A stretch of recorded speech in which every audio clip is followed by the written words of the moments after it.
ವಾಕ್ಯವನೆಲ್ಲ ಮೋದರಿ ಕನ್ನಡದಿ ಬೋಧಿಸುತ್ತ ಜನರ ವೇದಾಮತಿಗೆ ನೆಸೆರುವ ಸಾರ್ವಜನಿಗೆ ಮಣಿಯುವೆನು. ಸಾಧು ನಿಜ ಗುಣಿಗೆ ಮಣಿಯುವೆನು. ನಿಜವನ್ನರಿಸುವ ಶ್ರೀ ನಿಜ ಗುಣಿಯ ಗ್ರಂಥವನ್ನು ನಿಜವಾಗಿ ಕೇಳಿ ನಿಜದೋಲ್ಮನ ಮೊಳಗಿಸುವ ಸುಜನರಿಗೆ ನಿತ್ಯ ನಮಿಸುವೆನು.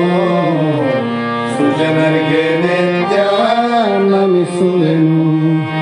ಬದ್ಧ ಜೀವರಿಗೆಲ್ಲ ಅದ್ವೈತ ಬೋಧದಿಂ ಶುದ್ಧರನ್ನಾಗಿ ಗೈದ ಶ್ರೀ ಜಡಿ ಸಿದ್ಧ ಸಿದ್ಧಾರೂಢರಿಗೆ ನತನಪ್ಪೆ ಸಿದ್ಧಾರೂಢರಿಗೆ ನತನಪ್ಪೆ. ಬಾಳ ಬಲ ವೇದಾಂತಕ್ಕೆ ಸರಿ ಬಾಳ ಗರ್ಜನೆಗೆ ವದನಕ ಬಾಳ ಕೂಗುತ್ತ ನಿರ್ಪವೇ ಶಾಸ್ತ್ರವೆಂಬುವ ನರಿಗಳು ಬಾಳ ಶಕ್ತಿಯ ಸಿಂಹ ಗರ್ಜನೆ ಬಾಳ ಕೇಳಿದ ಬಳಿಕ ಕೂಗವು ಬಾಳ ಕೇಳಲು ಬೇಕು ವೇದಾಂತೆಂಬ ಶಾಸ್ತ್ರವನ್ನು.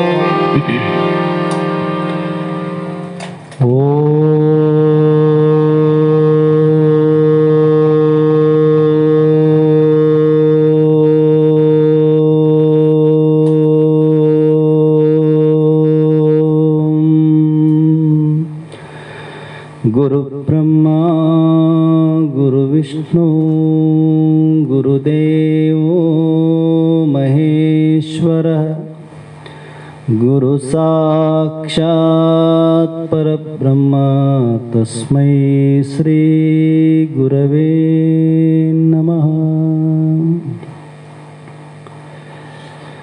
ಪರಮ ಪೂಜ್ಯ ಸದ್ಗುರು ಶ್ರೋತ್ರಿಯ ಬ್ರಹ್ಮನಿಷ್ಠರು ಶ್ರೀ ಅಭಿನವ ನಿಜಗುಣ ಅಪ್ಪಂಗಳ ಶ್ರೀ ಚರಣ ಕಮಲಗಳಲ್ಲಿ ಶಿರಸಾಷ್ಟಾಂಗ ಪೂರ್ವಕವಾಗಿ ನಮನಗಳನ್ನು ಗೈಯುತ್ತ ಪರಮ ಪೂಜ್ಯರು ಶ್ರೋತ್ರಿಯ ಬ್ರಹ್ಮನಿಷ್ಠರು ಬ್ರಹ್ಮಲೀನರಾದ ಸದ್ಗುರು ಶ್ರೀ ಬಸವಾನಂದ ಅಜ್ಜಿಯವರ ಶ್ರೀ ಚರಣ ಕಮಲಗಳನ್ನು ಎನ್ನ ಹೃನ್ಮಂದಿರದಲ್ಲಿ ಸ್ಥಾಪಿಸಿ ಜಗತ್ತೊಂದರು ಸಾಕ್ಷಾತ್ ಪರಶಿವನ ಅವತಾರಿ ಸಾಧು ಚಕ್ರವರ್ತಿ ಸದ್ಗುರು ಶ್ರೀ ಸಿದ್ಧಾರೂಢ ಮಹಾಸ್ವಾಮಿಗಳ ಶ್ರೀಚರಣ ಕಮಲಗಳಲ್ಲಿಯೂ ಪರಮ ಪೂಜ್ಯವು ಶ್ರೋತ್ರಿಯ ಬ್ರಹ್ಮನಿಷ್ಠರು ವೇದಾಂತ ಕೇಸರಿ ಆರೂಢ ಜ್ಯೋತಿ ಶಿವಪುತ್ರ ಮಹಾಸ್ವಾಮಿಗಳ ಶ್ರೀಚರಣ ಕಮಲಗಳಲ್ಲಿ ಶಿರಸಾಷ್ಟಾಂಗ ಪೂರ್ವಕವಾಗಿ ನಮನಗಳನ್ನು ಗೈಯುತ್ತಾ ಇಲ್ಲಿರುವಂಥ ಸರ್ವ ಶರಣರ ಶರಣರಿಗೆ ಅನೇಕ ಶರಣಾರ್ಥಿಗಳನ್ನು ತಿಳಿಸುತ್ತಾ ಇಲ್ಲಿಯ ಪರ್ಯಂತ ನಡೆದಿರುವಂಥ ಶಾಸ್ತ್ರ ಶ್ರೀಮದ್ ಭಾಗವದ್ಗೀತಾ ಎನ್ನುವ ಗ್ರಂಥದ 19ನೇ ಶ್ಲೋಕ ಇಂದಿನ ಆಧಾರದ ವಿಷಯವಾಗಿರುವಂಥದ್ದು. ಈ ಒಂದು ವಿಷಯವನ್ನು ಇಲ್ಲಿಯ ಪರ್ಯಂತರ ವಿಚಾರ ಮಾಡಲ್ಪಟ್ಟಿರತಕ್ಕಂಥ ವಿಷಯವಾಗಿದೆ. ಇಂದಿನ ವಿಚಾರದಲ್ಲಿ ಈ ಒಂದು 6ನೇಯ ಅಧ್ಯಾಯದಲ್ಲಿ ಹೇಳಲ್ಪಟ್ಟಂಥ ವಿಷಯಗಳು ಒಬ್ಬ ಯೋಗಾರೂಢನಾದಂಥ ಸ್ಥಿತಿಯನ್ನು ಹೇಳಿ ಆ ಯೋಗಾರೂಢನ ಸ್ಥಿತಿಯನ್ನು ಪ್ರಾಪ್ತಿ ಮಾಡಿಕೊಳ್ಳುವಂಥ ಸಾಧಕರಿಗೆ ಕೆಲವು ನಿಯಮಗಳನ್ನು ಇಲ್ಲಿ ಉಪದೇಶ ಮಾಡ್ಕೊಂತ ಬಂದರು. ನಮ್ಮೆಲ್ಲರ ಉದ್ದೇಶ ಏನದ? ಅತ್ಯಂತ ದುಃಖ ನಿವೃತ್ತಿ ಪೂರ್ವಕ ಪರಮಾನಂದ ಪ್ರಾಪ್ತಿ ಎನ್ನುವಂಥದ್ದು ಮುಕ್ತಿಯನ್ನು ಪಡೆಯುವುದೇ ಜೀವನ ಮುಖ್ಯ ಪುರುಷಾರ್ಥ. ಇದು ಮುಖ್ಯವಾದ ಗುರಿ.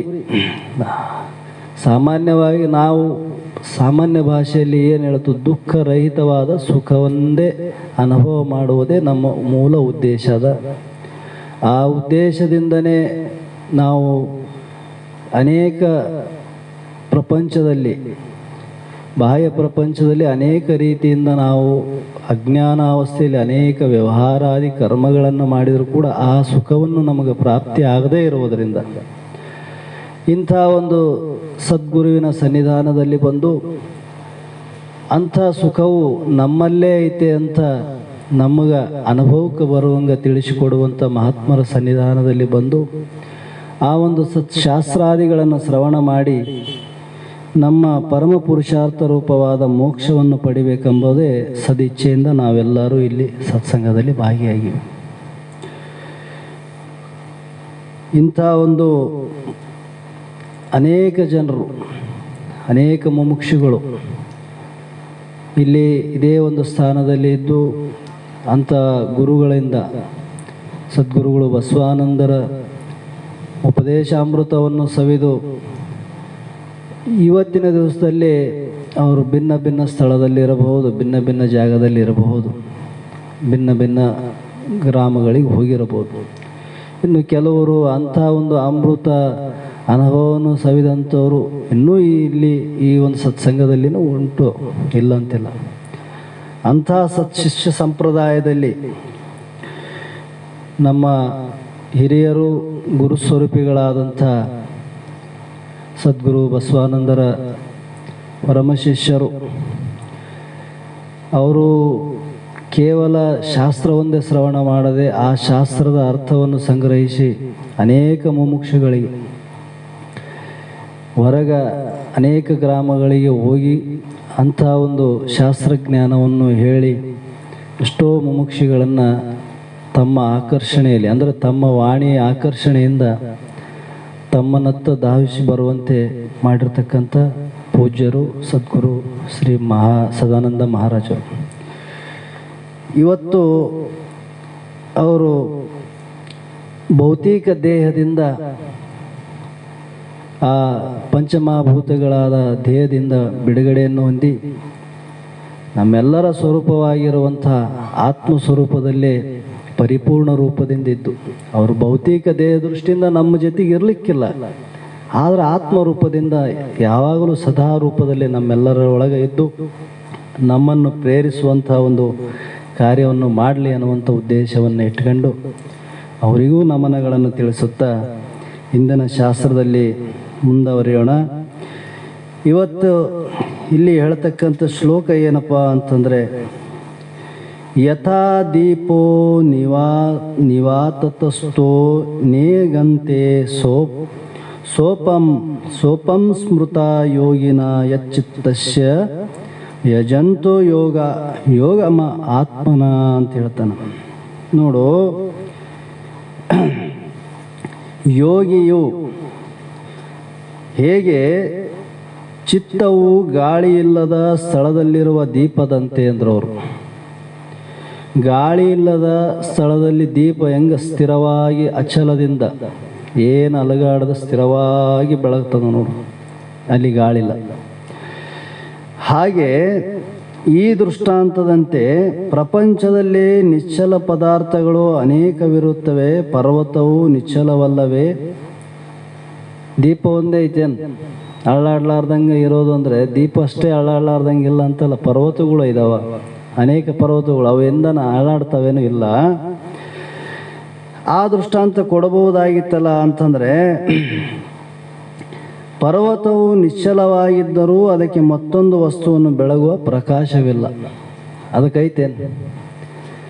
ದೀಪ ತಾನು ನಿಶ್ಚಲವಾಗಿದ್ದು ಇನ್ನೊಂದು ವಸ್ತುವನ್ನು ಬೆಳಗುವಂಥ ಸಾಮರ್ಥ್ಯ ಅದರಲ್ಲ ಅದ ನೋಡು, ಪ್ರಕಾಶ ಅದಲ್ಲ ದೀಪಕ್ಕೆ. ಅದರಂಗ ನಿಶ್ಚಲವಾದ ಪ್ರಕಾಶವುಳ್ಳದಾಗಿದೆ. ಅದರಿಂದ ಯೋಗಿಯು ತೇಜೋಮಯ ನಿಶ್ಚಲವಾದ ಚಿತ್ತಕ್ಕೆ ಮೇಲೆ ಹೇಳಿದ ದೃಷ್ಟಾಂತವೇ ಸಮಚೀನವಾಗಿದೆ. ಯೋಗಿಯ ಚಿತ್ತ ಹೆಂಗದ? ತೇಜೋಮಯ ಅದ, ಇನ್ನೊಂದು ವಸ್ತುವನ್ನು ಬೆಳಗುವಂಥ ಸಾಮರ್ಥ್ಯ ಅದ ಮತ್ತು ನಿಶ್ಚಲನೂ ಅದ ಅಂತ ಹೇಳ್ತಾನೆ, ಅಂದರೆ ಚಂಚಲರಹಿತವಾಗಿದೆ. ಹೀಗೆ ನಿತ್ಯ ಜೀವಿತದಲ್ಲಿ ಸರ್ವಸಾಮಾನ್ಯವಾಗಿ ತೋರುವ ದೃಷ್ಟಾಂತಗಳಿಂದ ಬೋಧಿಸುವುದೇ ಗೀತೆಯ ವಿಶಿಷ್ಟತೆ. ಗೀತೆಯ ವಿಶೇಷತೆ ಏನಪ್ಪ ಅದರಲ್ಲಿ ಅಂತಂದರೆ, ಸಾಮಾನ್ಯ ದೃಷ್ಟಾಂತದಿಂದ ನಮ್ಮನ್ನು ತಿಳಿಸಿಕೊಡಬೇಕೆಂಬುದೇ ಭಗವದ್ಗೀತೆಯ ಉದ್ದೇಶವಾಗಿದೆ. ಭಾಳ ಕಠಿಣವಾಗಿ ಅನೇಕ ಕಠಿಣ ಥರದ ದೃಷ್ಟಾಂತಗಳನ್ನು ಕೊಟ್ಟು ಅನನುಭವದ ವಿಚಾರಗಳನ್ನು ಹೇಳಿ ನಮ್ಮನ್ನು ಗೊಂದಲಕ್ಕೀಡು ಮಾಡಬೇಕೆಂಬುದು ಉದ್ದೇಶ ಅವ್ರದ್ದಿಲ್ಲ. ಹೇಳೋರು ಬಹಳ ಅದರಲ್ಲಿ ಹೇಳ್ತಾರೆ, ಇಲ್ಲ ಅಂತಿಲ್ಲ, ಆದರೆ ಕೆಲವು ಮಹಾತ್ಮರು ಇದನ್ನೇ ಬಹಳ ಸರಳ ರೀತಿಯಿಂದ ಹೇಳ್ಯಾರ. ಹೀಗೆ ಇದರಿಂದ ಕಠಿಣವಾದ ವಿಷಯವು ಸುಲಭವಾಗಿ ತಿಳಿದು ಬರುತ್ತದೆ. ಕಿಟಕಿಗಳ ದ್ವಾರಗಳನ್ನು ತೆರೆದಿರುವ ಕೋಣೆಯಲ್ಲಿರುವ ದೀಪವು ಆ ದ್ವಾರಗಳಿಂದ ಬೀಸುವ ಗಾಳಿಯಿಂದ ಅಲ್ಲಾಡು ಹತ್ತುವುದು. ಮನ್ಯಾಗ ದೀಪ ಹಚ್ಚಿವಿ, ಬಾಗಿಲು ತೆರೆದಿವಿ, ಕಿಟಕಿಗಳು ತೆರೆದವು ಅಂದ್ರೆ ಆ ಗಾಳಿ ಹೆಂಗೆ ಓಡಾಡ್ತದ ಹಂಗಂಗೆ ದೀಪನೂ ಅಲ್ಲಾಡ್ತದ, ಸಹಜ ಅದು. ಹಾಗೆ ವಿಷಯಗಳ ಆಶೆಯಿಂದ ಅತ್ಯಂತ ಚಪಲವಾಗಿ ಆತ್ಮವಿಚಾರಕ್ಕೆ ಅಯೋಗ್ಯವಾಗುವುದು ಅಂತ. ನಾವು ಚಿತ್ತ ಚಂಚಲ, ದೀಪ ಅಲ್ಲಾಡಿತು ಅಂದ್ರೆ ಹೆಂಗೆ ಅದು ಸ್ಥಿರವಾಗಿ ನಿಲ್ಲಂಗಿಲ್ಲ. ನಾವು ಒಂದು ವಸ್ತುನ ಸ್ಪಷ್ಟವಾಗಿ ಕಾಣಕ್ಕೆ ಬರಂಗಿಲ್ಲ. ದೀಪ ಚಂಚಲ ಇತ್ತು ಅಂದ್ರೆ ಒಂದು ವಿಷಯನ ಬೆಳಗಕ್ಕಾಗಂಗಿಲ್ಲ. ಅದರಿಂದ ಬಹಳ ಅಲ್ಲಾಡ್ತಿತ್ತು ದೀಪ ಅಂತಂದ್ರೆ. ಅದ್ರಂಗೆ ಮನಸ್ಸು ಚಂಚಲ ಬಹಳ ಇತ್ತಪ್ಪ ಅಂತಂದ್ರೆ ಏನಾಗ್ತದಪ್ಪ ಅಂತಂದ್ರೆ ಇದರಿಂದ ಚಪಲವಾಗಿ ಆತ್ಮವಿಚಾರಕ್ಕೆ ಅಯೋಗ್ಯವಾಗುವುದು ಅಂದ್ರೆ ಅವರು ಆತ್ಮವಿಚಾರದಲ್ಲಿ ಪ್ರವೃತ್ತಿ ಆಗಂಗಿಲ್ಲ. ಚಂಚಲ ಬಹಳ ಇತ್ತು ವೃತ್ತಿ ಅಂತಂದ್ರೆ, ಮನಸ್ಸಿನ ಚಂಚಲ ಬಹಳ ಇತ್ತಪ್ಪ ಅಂತಂದ್ರೆ. ಅದಕ್ಕಾಗಿ ವಿಚಾರ ಸಂಸ್ಕಾರವುಳ್ಳ ಯೋಗಿಯಾದರೂ ಶಬ್ದಾದಿ ವಿಷಯಗಳಲ್ಲಿರುವ ದೋಷಗಳನ್ನು ಕಂಡು ವಿಷಯರಹಿತನಾಗಿ, ಯೋಗಿ ವಿಷಯಗಳಲ್ಲಿಲ್ಲ ಅಂತ ಅಲ್ಲ, ವಿಷಯಗಳಲ್ಲೇ ಇದ್ದಾನೆ, ಆದ್ರೆ ಅದರ ದೋಷ ತಿಳಿದಾನ. ಅದಕ್ಕಾಗಿ ಅದರಲ್ಲಿ ಆಸಕ್ತಿ ಇಲ್ಲ ಅವನಿಗೆ. ಭೋಗಿ ದೋಷ ತಿಳಿದೇನೆ ಆ ವಿಷಯಗಳಲ್ಲೇ ಸುಖ ಅಂತ ತಿಳ್ಕೊಂಡು ಅದರಲ್ಲಿ ಭ್ರಮಿತನಾಗಿ ಅನೇಕ ದುಃಖಕ್ಕೆ ಈಡಾಗ್ಯಾನ. ಅಜ್ಞಾನಿ ಮನುಷ್ಯ. ವಿವೇಕಶಾಲಿ ಆದಂಥವನು ಈ ವಿಷಯಗಳಲ್ಲಿ ನಿತ್ಯ ಸುಖ ಇಲ್ಲ, ಇದರಲ್ಲಿ ಆನಂದ ಯಾವುದೇ ರೀತಿಯಿಂದ ಇಲ್ಲ, ಇದು ದುಃಖ ಸ್ವರೂಪ ಐತೆ ಅಂತ ತಿಳಿದು ಆ ವಿಷಯದಿಂದ ವಿಮುಖನಾಗ್ಯಾನ. ಇವನು ಅಲ್ಲಿ ಪ್ರವೃತ್ತಿ ಐತಿ, ಇವನು ನಿವೃತ್ತಿ ಐತೆ. ಹೀಗೆ ಸರ್ವಧಾರಣಿ ಸಂಯಮಿ ಎಂಬಂತೆ ಇಂದ್ರಿಯ ದ್ವಾರಗಳೆಲ್ಲ ವಿಷಯಗಳ ವಾಸನೆಯಿಂದ ಪ್ರವೇಶಿಸಂತೆ ನೋಡಿಕೊಳ್ಳುವುದರಿಂದ ಏನಿದಾವ ಇಂದ್ರಿಯಗಳ ಹೊರಗೆ ಹೋಗೋದಿರಲಿ, ಇಂದ್ರಿಯಗಳು ಹೋಗ್ಬೇಕಾಗಿತ್ತು ಅಂದ್ರೆ ವಿಷಯ ವಾಸನೆ ಇದ್ರೆ ಇಂದ್ರಿಯಗಳು ಆ ವಿಷಯದಲ್ಲಿ ಪ್ರವೃತ್ತಿ ಆಗ್ತಾವೆ. ನಮಗೆ ಆ ವಾಸನೆ ಇತ್ತು ಅಂದ್ರೆ ಅದರಲ್ಲಿ ಅಪೇಕ್ಷೆ ಆಗ್ತದೆ, ಅದು ಭೋಗಿಸ್ಬೇಕಂತ ಚಿತ್ತ ಚಂಚಲವನ್ನು ಉಂಟು ಮಾಡ್ತದೆ. ಅಲ್ಲಿ ಯಾವಾಗ ಅದು ಬಂತು ಅಂದ್ರೆ ಅದರಲ್ಲಿ ಯೋಗ್ಯ ಅಯೋಗ್ಯ ನೋಡಂಗಿಲ್ಲ ಅದು. ಅದಕ್ಕಾಗಿ ಈ ರೀತಿಯಿಂದ ಆತ್ಮನು ಆತನ ಮನಸ್ಸೆಂಬ ಜ್ಯೋತಿ ನಿಶ್ಚಲವಾಗಿ ಆತನಲ್ಲಿ ಸ್ಥಿರವಾಗಿರುವುದು. ನಿಶ್ಚಲವಾದ ನಿರ್ಮಲವಾದ ಜಲದಲ್ಲಿ ಸೂರ್ಯನ ಪ್ರತಿಬಿಂಬವು ಸರಿಯಾಗಿ ಬೀಳುವಂತೆ ಬ್ರಹ್ಮಾನಂದದ ಅನುಭೂತಿ ಉಂಟಾಗುತ್ತದೆ ಅಂದರು. ಅಜ್ಞಾನಿಯು ಅಂತಸ್ವಚ್ಛವಾಗಿ ಅಂತಃಕರಣವು ಮನವಿಕ್ಷೇಪ ದೋಷಗಳಿಂದ ಚಂಚಲವಾಗಿರುವುದರಿಂದ, ದೋಷ ಇಲ್ಲದ ಮಲವಿಕ್ಷೇಪ ದೋಷ ಅದ. ಮಲ ದೋಷ ಅಂದ್ರೆ ಪಾಪ, ವಿಕ್ಷೇಪ ಅಂದ್ರೆ ಚಂಚಲ ವಿಷಯಗಳ ವಾಸನೆ. ಇವೆರಡೂ ದೋಷಗಳು ಅಜ್ಞಾನಿ ಜನರಲ್ಲಿ ಸಹಜವಾಗಿ ಉಂಟು. ಯಾರು ಈ ಗುರುಶಾಸ್ತ್ರಾದಿಗಳಿಗೆ ಶರಣಾಗತರಾಗುವ ಪೂರ್ವದಲ್ಲೇ ಇದನ್ನು ತ್ಯಾಗ ಮಾಡಿದ್ರು ಅಂತೂ ಇನ್ನೂ ಉತ್ತಮ. ಒಂದು ಪಕ್ಷದಲ್ಲಿ ಅದು ಏನಾದರೂ ದೋಷ ಇತ್ತು ಅಂದರೆ ತಿಳಿದು ಆ ವಿಚಾರವನ್ನು ಗುರುಶಾಸ್ತ್ರಾದಿಗಳ ಶ್ರವಣವನ್ನು ಮಾಡಿ ಆ ಮಲದೋಷದ ನಿವೃತ್ತಿಯನ್ನು ಮಾಡಿಕೊಂಡು ವಿಕ್ಷೇಪ ದೋಷವಾದ ನಿವೃತ್ತಿಯನ್ನು ಪಡ್ಕೊಂಡು ಕೇವಲ ಆವರಣ ದೋಷವೊಂದನ್ನೇ ಇಟ್ಟುಕೊಂಡು ಆತ್ಮವಿಚಾರ ಮಾಡುವಂಥವ್ರಿಗೆ ಸರಳವಾಗಿ ಜ್ಞಾನ ಆಗ್ತದೆಂಬುದು ಇದರ ಉದ್ದೇಶ ಅಷ್ಟೇ. ಬಹಳ ಕಷ್ಟಪಡೋದಿಲ್ಲ ಅವರಿಗೆ, ಬಹಳ ಸರಳವಾಗಿ ತಮ್ಮ ಯಥಾರ್ಥ ಸ್ವರೂಪದ ಅನುಭವ ಅತಿ ತೀಕ್ಷಣದಲ್ಲೇ ಬರ್ತದಂತ ಹೇಳ್ತಾರೆ. ಹೀಗೆ ಆತ್ಮವಸ್ತುವು ಸ್ವಚ್ಛವಾಗಿ ಅನುಭೂತಿಯಾಗುತ್ತದೆ. ಆನಂದವು ಸ್ವರೂಪನಾದ ಆತ್ಮನು ಪ್ರತಿಬಿಂಬ ಉಂಟಾಗದೆ ದುಃಖಾನುಭೂತಿ ಉಂಟಾಗುತ್ತದೆ. ದುಃಖ ಯಾಕೆ ಬರ್ತದೆ ಭಾವ, ದುಃಖ ಭಾವ ಯಾಕೆ ಆಗ್ತದಂದ್ರೆ ಆನಂದ ಸ್ವರೂಪನೇ ನಾನಿದ್ದೇನೆಂಬ ಅನುಭೂತಿ ನಮಗಾಗಿಲ್ಲ. ಅದು ಅದಕ್ಕಾಗಿ ಮ್ಯಾಲಿನ ಮೇಲೆ ನಾನು ದುಃಖಿ ಅಂತ ತಿಳಿತಾನ ಅಜ್ಞಾನದಿಂದ. ಚಿತ್ತದಲ್ಲಿರುವ ಮಲವಿಕ್ಷೇಪ ದೋಷಗಳು ಕಳೆದುಕೊಂಡು ಆತ್ಮಾಕಾರವಾಗುವಂತೆ ಮಾಡಿಕೊಳ್ಳಬೇಕು ಅಂದ್ರೆ ಅವರು ಸಾಧಕನಾದವನು ಈ ದೋಷವನ್ನು ತ್ಯಜಿಸಿ ಯಾವಾಗಲೂ ಆತ್ಮನ ವೃತ್ತಿಯಲ್ಲೇ ಪ್ರವೃತ್ತಿಯನ್ನು ಮಾಡಬೇಕು. ಆತ್ಮಾಕಾರ ವೃತ್ತಿ ಅಂದ್ರೆ ಏನು? ಪುನಃ ಪುನಃ ಆತ್ಮಚಿಂತನೆ. ನಾನು ಬ್ರಹ್ಮನಿದ್ದೇನೆ, ನಾ ಆತ್ಮ ಸ್ವರೂಪನೇ ಇದ್ದೇನೆ, ಅಹಂ ಬ್ರಹ್ಮಾಸ್ಮಿ. ಏನು ಹೇಳ್ತಾವ ವೇದವಾಕ್ಯಗಳು? ಆ ಆತ್ಮಸ್ವರೂಪನೇ ನಾನಿದ್ದೇನೆ ಅಂದರೆ ಪರಿಪೂರ್ಣವಾಗಿರುವಂಥ ಸಚ್ಚಿದಾನಂದ ಲಕ್ಷಣಾತ್ಮಕವಾದ ಯಾವ ಶಾಸ್ತ್ರಗಳಲ್ಲಿ ಉಪದೇಶಿಸಲ್ಪಟ್ಟಂಥ ಆತ್ಮನ ಲಕ್ಷಣ ಉಂಟು, ಆ ಲಕ್ಷಣದ ಸ್ವರೂಪವೇ ನಾನಿದ್ದೇನೆ. ಈ ಜಡಭೂತವಾದಂಥ ಪಂಚಮಭೂತಗಳಿಂದ ಉತ್ಪತ್ತಿಯಾದಂಥ ಈ ದೇಹದ ಧರ್ಮಗಳು ಮತ್ತು ಇಂದ್ರಿಯ ಧರ್ಮಗಳು, ಕರ್ಣ ಧರ್ಮಗಳು ನಾನಲ್ಲ. ಇವೆಲ್ಲ ಧರ್ಮಕ್ಕೆ ಅತೀತನಾಗಿರುವಂಥ ಕೇವಲ ಸಾಕ್ಷಿ ಸ್ವರೂಪನೇ ನಾನೇ ಇದ್ದೇನೆ ಎಂಬ ಅನುಸಂಧಾನ ವೃತ್ತಿ. ಅನುಸಂಧಾನ ಅಂದರೆ ಪುನಃ ಪುನಃ ಅದನ್ನು ಚಿಂತನೆ ಮಾಡುವುದು. ಅಲ್ಲಿ ಪುನಃ ಮಾಡೋಕ್ಕೋದಂದ್ರೆ ಈ ವಿಷಯಕ್ಕೆ ಪ್ರವೃತ್ತಿಗೆ ಅವಕಾಶ ಇರಂಗಿಲ್ಲ. ಅಲ್ಲಿ ಎಲ್ಲಿವರೆಗೆ ವಿಷಯಕ್ಕೆ ನೀನು ವಿಷಯ ತ್ಯಾಗ ಮಾಡೋದಲ್ಲ, ಈ ವೃತ್ತಿನ ಬೆಳೆಸಿದಂದ್ರೆ ಅದು ತಾನೇ ಕಿತ್ಕೊಂಡು ಹೋಗ್ತದೆ. ಯಾಕಂದ್ರೆ ಅಲ್ಲಿ ಅವಕಾಶ ಇದ್ರಲ್ಲ ಅವು ಬರಕ್ಕೆ ಅವಕಾಶ ಕೊಡಂಗಿಲ್ಲ. ವಿವೇಕಶಾಲಿ ಅದಕ್ಕೆ ಅವಕಾಶ ಮಾಡಿ ಕೊಡಂಗಿಲ್ಲ. ಸದಾ ಕಾಲದಲ್ಲಿ ತನ್ನ ವೃತ್ತಿಯನ್ನು ಅಂತರ್ಮುಖ ಮಾಡೋ ಪ್ರಯತ್ನ ಮಾಡ್ತಾನೆ ಹೊರತು ಬಹಿರ್ಮುಖ ವೃತ್ತಿಗೆ ಬರಂಗಿಲ್ಲ. ಮತ್ತೆ ಸಹಜವಾಗಿ ಎಲ್ಲರಿಗೂ ಇದು ಒಂದೇ ಸಲ ಆಗೋದಲ್ಲ. ಕೇಳ್ತಾ ಅದನ್ನು ಅನುಭವದಲ್ಲಿ ತಂದುಕೊಳ್ತಾ ಹೋದಂಗೆಲ್ಲ ಬೆಳೀತದೆ ಅದು ವೃತ್ತಿ. ಈ ಎರಡು ಕ್ರಿಯೆಗಳಿಂದ ಯೋಗಿಯೇ ನಿಚ್ಚಲ ದೀಪದಲ್ಲಿರುವ ಪ್ರಕಾಶದಂತೆ ಆತ್ಮಾನಂದವು ವ್ಯಕ್ತವಾಗುತ್ತದೆ. ಇದುವೇ ಮೋಕ್ಷ ಅಂದ್ರವ್ರು. ಈ ಯಾವ ಪರಿಪೂರ್ಣ ಆನಂದ ಸ್ವರೂಪ ಅನುಭವ ಅದಲ್ಲ, ಆ ಅನುಭವ ಯೋಗಿಗೆ ಆಗ್ತದ. ಅಂಥ ಆನಂದದ ಅನುಭವ ಮಾಡಿದಂಥ ಯೋಗಿನೇ ನಾನೇ ಮುಕ್ತನೇ ಇದ್ದೇನೆ ಎಂಬ ಅನುಭವ ಅವನಿಗೆ ಆಗ್ತದೆ. ಅವನೇ ಮುಕ್ತ ಸ್ವರೂಪ, ಮತ್ತೆ ಬೇರೆ ಯಾರಲ್ಲ ಅಂತ ಹೇಳ್ತಾನೆ. ಹೀಗೆ ಹೇಳಿ ಅಂದರೆ ಚಿತ್ತದಲ್ಲಿ ಕರ್ಮಜನ್ಯದಿಂದ ಉಂಟಾದ ಅನಾತ್ಮ ಆಕಾರವಿದ್ದರೂ ಅದನ್ನು ಯೋಗಾದಿ ಸಾಧನಗಳಿಂದ ನಿವೃತ್ತಿ ಮಾಡಿಕೊಳ್ಳಬೇಕು. ಇದೇ ವಿಷಯವನ್ನು ಸಂಕ್ಷಿಪ್ತ ಶಾರೀರಕದಲ್ಲಿ ಹೀಗೆ ಹೇಳಿದೆ ಅಂತ ಹೇಳ್ತಾನೆ. ಮುಂದಿನ ಶ್ಲೋಕದಲ್ಲಿ ಹೇಳ್ತಾರೆ ಅದನ್ನು. ಅನೇಕ ಸಾಧನೆಗಳು ಹೇಳ್ಯಾರ. ಇಲ್ಲಿ ಯೋಗ ಸಾಧನೆಗಳು ಕೆಲವು ಹೇಳ್ಯಾರ. ಆ ಯೋಗ ಸಾಧನೆಗಳು ಎಲ್ಲರಿಗೆ ಅದು ಅನ್ವಯಿಸ್ತದಂತ ಅರ್ಥ ಮಾಡಂಗಿಲ್ಲ. ಎಷ್ಟೇ ಚಂಚಲ ಇರಲಿ ವೃತ್ತಿ, ಸ್ವಾಭಾವಿಕವಾಗಿ ವೃತ್ತಿ ಚಂಚಲ ಇರೋದೇ. ಆ ಚಂಚಲ ವೃತ್ತಿಯನ್ನು ನಿವೃತ್ತಿ ಮಾಡಿಕೊಳ್ಳಲಿಕ್ಕೆ ಶಾಸ್ತ್ರದಲ್ಲಿ ಇನ್ನೂ ಅನೇಕ ರೀತಿಯಿಂದ ಅನೇಕ ಬೇರೆ ಬೇರೆ ಮಾರ್ಗದಲ್ಲಿ ಬೇರೆ ಬೇರೆ ವಿಚಾರ ಹೇಳ್ಯಾರ. ನಿಜಗೊಂಡ್ರೂ ಬರ್ಕೊಂಬಂದಾರ. ಆ ವಿಷಯದ ಬಗ್ಗೆ ಅವರು ಬೇಕಾದಷ್ಟು ಹೇಳ್ಯಾರ. ಯಾಕಂದರೆ ಅದಕ್ಕೆ ವೃತ್ತಿ ಕೆಡಿಸ್ಕೊಳ್ಳೋಕ್ಕೆ ಯೋಗವೇ ಮುಖ್ಯ ಸಾಧನ ಅಂತ ಅರ್ಥ ಅಲ್ಲ, ಕರ್ಮವೇ ಮುಖ್ಯ ಸಾಧನ ಅಂತಲ್ಲ. ಅವ್ರವ್ರ ಬುದ್ಧಿ ಭೇದದಿಂದ ಅವ್ರಿಗೆ ಹೇಳಿದ ಸಾಧನಗಳು ಅವು ಎಲ್ಲರಿಗೂ ಒಂದೇ ರೀತಿ ಸಾಧನಗಳು ಅಂತಲ್ಲ.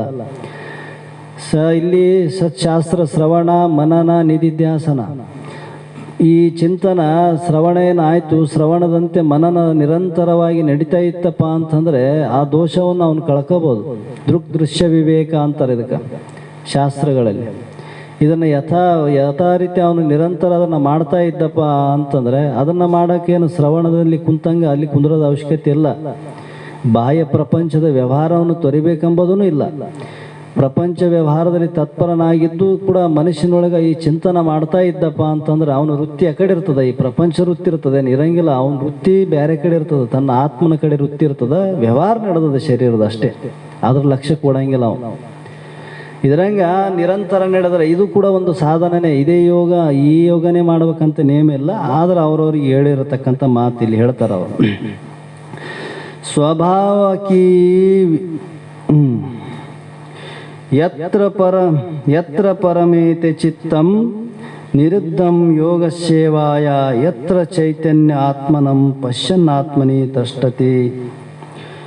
ನೋಡು, ಆತ್ಮ ಸಾಕ್ಷಾತ್ಕಾರ ರೂಪವಾದ ಜ್ಞಾನಯೋಗ ಅಭ್ಯಾಸದಿಂದ ನಿಗ್ರಹಿಸಲ್ಪಟ್ಟ ಮನಸ್ಸು, ಇದು ಎದರಿಂದ ಸಾಧನ ಆಗಬೇಕು? ಜ್ಞಾನ ಯೋಗ ಅಭ್ಯಾಸದಿಂದ ಅಂದ್ರೆ ಅವರು ಕರ್ಮಯೋಗದಿಂದ ಅಂದಿಲ್ಲ, ಸಗುಣ ಯೋಗದಿಂದ ಅಂದಿಲ್ಲ, ಜ್ಞಾನ ಯೋಗ ಅಭ್ಯಾಸದಿಂದ. ಮತ್ತು ಜ್ಞಾನದಲ್ಲಿ ಯೋಗ ಏನದ ಅಂದರೆ ಪುನಃ ಅದರ ಚಿಂತನೆ ಮಾಡೋದೇ ಇದು ಯೋಗ ಅಂದ್ರೆ ಅವರು. ಯೋಗ ಅಂದರೆ ಉಪಾಯ, ಅಂದರೆ ಯುಕ್ತಿ, ಅಂದರೆ ಕೂಡುವಿಕೆ, ಅಂದರೆ ಶಬ್ದಗಳು ಅನೇಕ ಇದ್ರೂ ಕೂಡ ಅರ್ಥ ಒಂದೇ ಕೊಡ್ತಾವಲ್ಲಿ. ಒಂದು ಅನುವನ್ನು ಮಾಡಿಕೊಡ್ತದೆ ನಮಗೆ ಶಾಸ್ತ್ರ ಅಷ್ಟೇ. ನಿನ್ನ ವೃತ್ತಿ ಹೇಗಾದರ ಮಾಡಿ ನಿನ್ನ ಆತ್ಮನಲ್ಲಿ ಸ್ಥಿರವಾಗಿ ನಿಲ್ಲಲಿ, ನಿನ್ನ ಸ್ವರೂಪದ ಅನುಸಂಧಾನದಲ್ಲೇ ನಿನ್ನ ಯಾವಾಗಲೂ ವೃತ್ತಿ ಇರಲಿ ಎಂಬ ಉದ್ದೇಶದಿಂದ ಒಂದು ಉಪಾಯ ಹೇಳ್ತಾವೆ ಶಾಸ್ತ್ರಗಳು. ಆ ಉಪಾಯದ ಅನುವನ್ನು ಅರಿತು ಯಾವಾಗಲೂ ನಾವು ಆ ವೃತ್ತಿ ಬೆಳೆಸ್ತಾ ಹೋದಿವಪ್ಪ ಅಂದರೆ ಹಿಂದೆಷ್ಟು ನಾಳೆ ಎಷ್ಟು ಬೆಳೆಸ ಅಂತ ಹೋದಂಗಲ್ಲ ಅದು ಅನುಭವದಲ್ಲಿ ಬರ್ತದೆ. ನಮಗೆ ಅನುಭವಕ್ಕೆ ತಾನೇ ಬರ್ತದೆ ಅದು. ಮತ್ತು ಅದು ಬೆಳಿಲಿಲ್ಲ, ಬಾಹ್ಯ ವೃತ್ತಿ ಇತ್ತಪ್ಪ ಅಂತಂದರೆ ಇದು ನಮ್ಮ ಸ್ಥಿರ ಬುದ್ಧಿಯಲ್ಲಿ ನಿಲ್ಲೋದಿಲ್ಲ ಅಂತ ಹೇಳ್ತಾರೆ ಅವರು. ಹೀಗೆ ಪರಿಶುದ್ಧವಾದ ಮನಸ್ಸಿನಿಂದ ಆತ್ಮಾನಂದವನ್ನು ಭೋಗಿಸುತ್ತಾ ತನ್ನ ಸ್ವರೂಪದಲ್ಲಿ ಯಾರು ಆನಂದವನ್ನು ಪಡೆದು ತೃಪ್ತಿ ಆಗುವರೋ ಅವರೇ ಯೋಗಿಗಳು ಅಂದ್ರವರು. ಅವ್ರಿಗೆ ಯೋಗಿ ಅಂದ್ರವರು. ಯೋಗಿ ಅಂದರೆ ಏನು, ಬರೀ ಬಟ್ಟೆ ಹಾಕ್ಕೊಂಡವರು ಅಥವಾ ಗುಡ್ಡ ಗವಾರ ಇಲ್ಲೇ ಒಂತಲ್ಲಿ ಇದ್ದವರಿಗೆ ಯೋಗಿ ಅಂದಿಲ್ಲ ಅವರು. ನಾವು ಹೊರಗೆ ಬಟ್ಟೆ ಹಾಕ್ಕೊಂಡಿರ್ಬೇಕು, ಹೊರಗಿನ ವೇಷ ಆಡಂಬರಕ ಯೋಗಿಗಳು ಅಂತ ತಿಳ್ಕೊಂಡಿವಿ. ಆ ಯೋಗಿಗಳು ಹೊರಗೆ ಇರಬೇಕಂತ ಏನು ನೇಮಿಲ್ಲ. ಅನೇಕ ಮಂದಿ ಆಗಿ ಹೋಗಿಲ್ಲ ಮಹಾತ್ಮರು.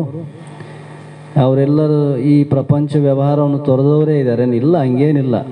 ಎಲ್ಲಿದ್ರೆ ನೀನು ಮನೆಯಾಗಿದ್ರೆ ಅಷ್ಟೇ ಅದ, ಹೊರಗಿದ್ರೆ ಅಷ್ಟೇ ಅದ. ಆದರೆ ಇದರಲ್ಲಿ ಇದ್ದು ಇಲ್ಲದಂಗೆ ಇರೋದು ಭಾಳ ಕಷ್ಟ ಅದ, ಸುಲಭ ಅಲ್ಲ. ಅಂತಹ ಪುಣ್ಯಾತ್ಮರಿಗೆ, ಅಂಥ ಬಲಾಢ್ಯ ಜ್ಞಾನ ಉಳ್ಳಂಥವರಿಗೆ, ಗುರುಶಾಸ್ತ್ರಾದಿದಲ್ಲಿ ನಂಬಿಕೆ ಉಳ್ಳಂಥವರಿಗೆ, ಸತತ ಪ್ರಯತ್ನ ಉಳ್ಳವರಿಗೆ ಅದು ಸಾಧ್ಯ ಅದ. ನಮಗೆ ಪ್ರಪಂಚದ ವಿಷಯಗಳಲ್ಲಿ ಏನಾದರೂ ವ್ಯವಹಾರದಲ್ಲಿ ತತ್ಪರ ಆಗ್ಬೇಕಾದ್ರೆ ಆಲಸ್ಯ ಬರೋಂಗಿಲ್ಲ. ನಮಗೆ ಭಾಳ ರುಚಿ ಅನ್ನಿಸ್ತದೆ ಅದು. ಯಾಕಂದ್ರೆ ಸಂಸ್ಕಾರ ಬಹುಜನ್ಮದ ಇರ್ತದೆ ಅದು. ಅದರಲ್ಲಿ ಏನನ್ನ ಬ್ಯಾಸ್ರಿಕೆ ಅನ್ನಿಸ್ತದೆ, ಬ್ಯಾಸ್ರಿ ಇಲ್ದಂಗೆ ಬರ್ತದೆ. ಅದೇ ಇಲ್ಲಿ ಅಂತರ್ಮುಖಕ್ಕೆ ಹೋಗಂದ್ರೆ ವೃತ್ತಿ ಹೋಗಂಗಿಲ್ಲ. ಯಾಕಂದ್ರೆ ಇದ್ರ ಸಂಸ್ಕಾರ ಇರೋಂಗಿಲ್ಲ ಭಾಳ. ಒಮ್ಮಿಂದೊಮ್ಮೆಲೆ ನೀನು ಆ ಒಳಗೆ ಆತ್ಮ ನಾನು ಬ್ರಹ್ಮ, ನಾನು ಬ್ರಹ್ಮನ ಆತ್ಮ ಸ್ವರೂಪನಿದ್ದೇನೆ ಅಂತ ಅನುಸಂಧಾನ ವೃತ್ತಿಯಲ್ಲಿ ಹೋಗಂದ್ರೆ ಹೋಗಂಗಿಲ್ಲ. ಅದು ಅಲ್ಲಿ ಆಲಸ್ಯ ಬರ್ತದೆ. ಯಾಕೆ ಬರ್ತದೆ ಅಂದ್ರೆ ಇದರ ಸಂಸ್ಕಾರ ಭಾಳ ಇರ್ತದೆ. ಇದ್ರಂಗೆ ಈ ಸಂಸ್ಕಾರ ಬೆಳೆಸಂತ ಹೋದೆ ಅಂದ್ರೆ ಅದು ಕಡಿಮೆ ಆಗ್ತದೆ. ಅಂದ್ರೆ ಅವರು ಅದು ಕಡಿಮೆ ಆದಂದ್ರೆ ಇದ್ರ ಜಾಸ್ತಿ ಆಗ್ತದೆ. ಶಿವಜೀವ ಐಕ್ಯ ರೂಪವಾದ ಅಂದರೆ ಆತ್ಮ ಸಾಕ್ಷಾತ್ಕಾರ ರೂಪವಾದ ಜ್ಞಾನಯೋಗದ ಮಹಿಮೆಯು ಈ ಶ್ಲೋಕದಲ್ಲಿ ವರ್ಣಿಸಲ್ಪಟ್ಟಿದೆ. ಜ್ಞಾನಯೋಗದಿಂದ ಮನಸ್ಸು ಆತ್ಮಾಕಾರವಾಗಿ ಪರಮಶಾಂತಿಯನ್ನು, ನಿತ್ಯ ಸುಖವನ್ನು ಅನುಭವಿಸುತ್ತದೆ. ಯಾರಿಗೆ? ಜ್ಞಾನಯೋಗ ಅಭ್ಯಾಸದಿಂದ ನಿತ್ಯ ಸುಖ. ಇಲ್ಲಿವರೆಗೆ ನಮಗೆ ತೋರಿದ ಸುಖ ಎಂಥವು ಕ್ಷಣಿಕ, ಬಂದದ, ಅದು ಹೋಗ್ಯದ. ಯಾಕೆ ಬರ್ತಾ ಹೋಗ್ತಾವ ಅಂದ್ರೆ ವಿಷಯಗಳಲ್ಲಿ ಇರುವಂಥ ಸುಖವು ಅನಿತ್ಯದ. ಯಾವ ವಿಷಯ ನಮಗೆ ಯಾವ ಸುಖ ಬಂದು ಹೋಗ್ತಾವಂದ್ರೆ ಅವು ನಿತ್ಯ ಸುಖವಲ್ಲ, ಕ್ಷಣಿಕ ಸುಖ. ಆದರೆ ಇದಂಗಲ್ಲ. ಈ ಸುಖ ಯಾರಿಗೆ ಆಗ್ತದಪ್ಪ ಅಂದ್ರೆ ಅಂಥ ಒಂದು ಸತ್ಶಾಸ್ತ್ರದಲ್ಲಿ ಪ್ರವೃತ್ತಿ ಉಳ್ಳವರಿಗೆ, ಅಂಥ ಜ್ಞಾನದಲ್ಲಿ ವಿಶ್ವಾಸ ಉಳ್ಳವರಿಗೆ, ಅಂಥ ಜ್ಞಾನ ಯೋಗ ಅಭ್ಯಾಸದಿಂದ ಇದು ಪ್ರಾಪ್ತಿ ಆಗ್ತದ ಅನ್ನುವಂಥ ಮಾತನ್ನು ಇಲ್ಲಿ ಮಹಾತ್ಮರು ಹೇಳ್ತಾರೆ. ನಮ್ಮ ಮುಂದಿನ ವಿಚಾರವನ್ನು, ಈ ವಿಷಯವನ್ನು ಗುರುಗಳು ಮುಂದೆ ಹೇಳ್ತಾರಂತ ಹೇಳಿ ನನ್ನ ಈ 2 ಮಾತುಗಳಿಗೆ ವಿರಾಮವನ್ನು ನೀಡ್ತೀನಿ.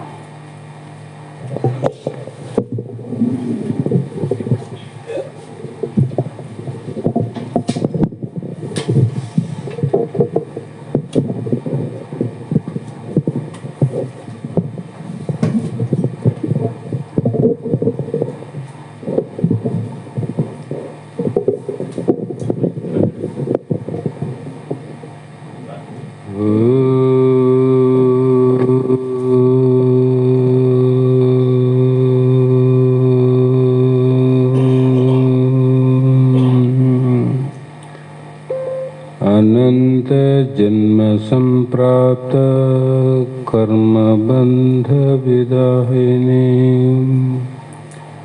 आत्मज्ञान प्रदानेन तस्मै श्री गुरुवे नमः।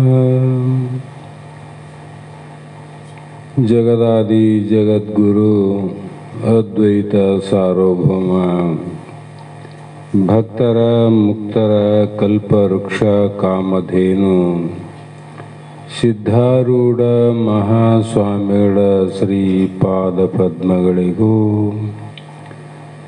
ಆರೂಢ ಜ್ಯೋತಿ ಸದ್ಗುರು ಶಿವಪುತ್ರ ಮಹಾಸ್ವಾಮಿಗಳ ಶ್ರೀಪಾದಗಳಿಗೂ,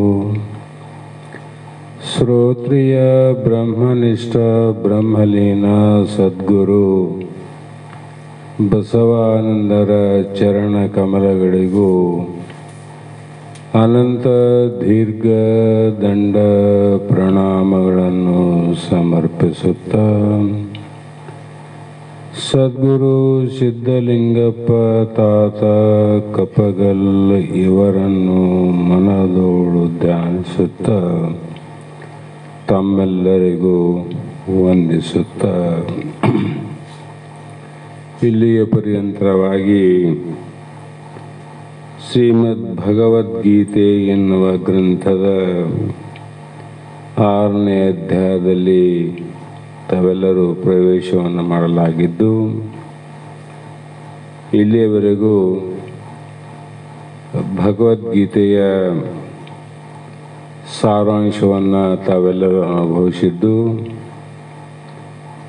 ಮುಂದಿನ ಶ್ಲೋಕಗಳನ್ನು ವಿಚಾರ ಮಾಡ್ತಾ ಮಾಡ್ತಾ ಕೊನೆಗೆ 18ನೇ ಅಧ್ಯಾಯದಲ್ಲಿ ಗ್ರಂಥದ ಮಹಾಮಂಗಲ ಸಮಾಪ್ತಿಯಾಗುವುದು. ಇಲ್ಲಿ ಮಹಾತ್ಮರು ಬಹಳ ಕಡೆ ಎಲ್ಲರ ಉದ್ದೇಶ ಒಂದೇ. ಅನಿತ್ಯಾನಿ ಶರೀರಾಣಿ ಯುಹೋ ನೈವ ಶಾಶ್ವತ ಕರ್ತವ್ಯೋ ಧರ್ಮ ಸಂಗ್ರಹ.